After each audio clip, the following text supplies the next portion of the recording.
All right, I'm Bill Moore. I'm president of the Minnesota State Retiree Council.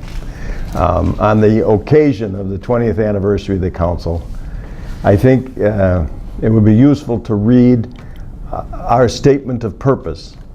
Appropriately for a 20th anniversary, our board has just worked through and adopted a strategic plan for the next 2-3 years ahead of us. And this statement of purpose was crafted actually by one of our board members and the president of the Minneapolis Regional Retiree Council, Leif Grinna. And it says this: the Minnesota State Retiree Council, AFL-CIO, seeks a good life for all in retirement. Retirees shall have affordable and accessible quality housing and health care.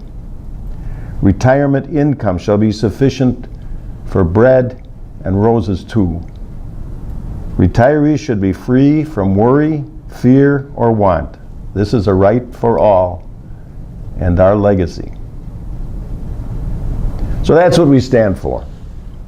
And we stand on the shoulders of giants. An integral part of the success of the State Retiree Council has been the support, the constant support, and especially at the beginning, the crucially foundational support from the Minnesota AFL-CIO.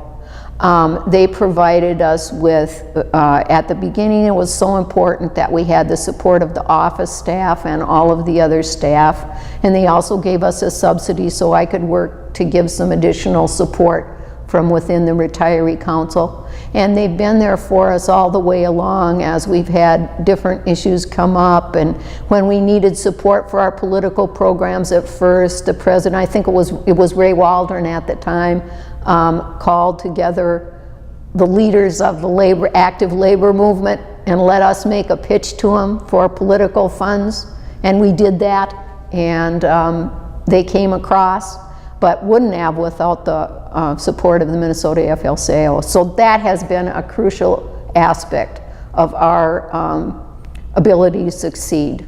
And Bernie Brummer, who was the president when the Retiree Council was created and who had a dedication to the Retiree Council effort, stayed active on the board after he retired as Minnesota AFL-CIO president, and I think was a really important part of our success.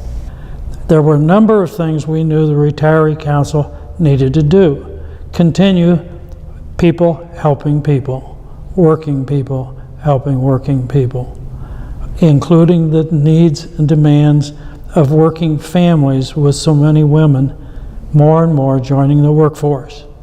We've seen that, and in this room today will be many people who are providing leadership and efforts of all kinds throughout the entire state and through the state organization to make this the wonderful organization it is today.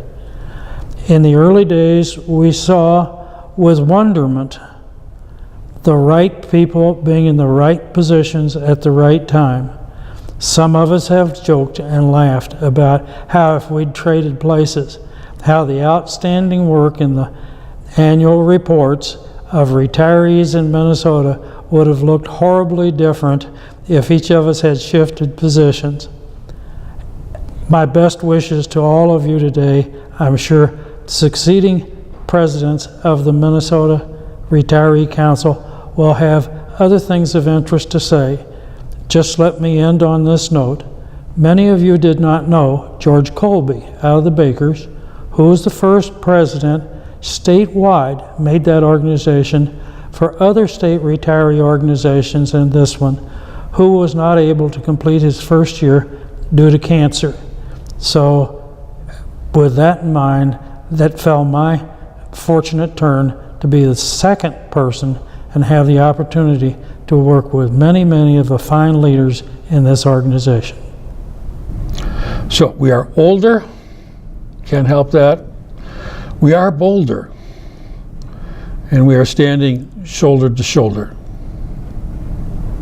And finally, I'd like to close with the words of Bernie Brummer that he addressed to the first convention back in 1997.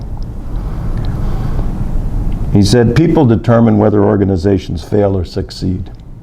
What we make of this organization, what we want now, we can fashion it and shape it as we pursue important goals. So it's up to us, brothers and sisters. The future is ours to shape for justice and equity for retirees and our families. Thanks. Happy birthday, Minnesota Retiree Council from the Minneapolis Regional Labor Federation. Happy birthday, retirees. From the bottom of my heart, happy birthday. From the St. Paul Regional Labor Federation, happy birthday. Without you, we wouldn't have our organization. We owe everything to you. Thank you. Happy birthday, retirees, and it's a great that you've been around 20 years and hopefully another 20, 30 years, so happy birthday. I'd like to wish my brothers and sisters in the Retiree Council a happy birthday on your 20th birthday. I'm so proud to know all of you and to be part of this movement with you, so happy birthday.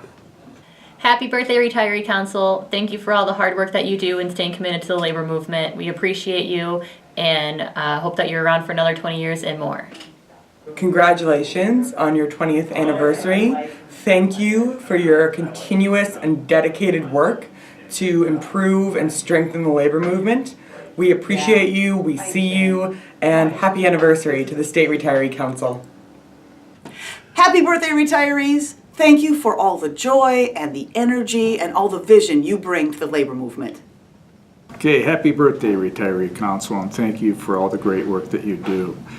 We appreciate you, and we need you next year for our political work, and look forward to working with you over next year and beyond. Thank you.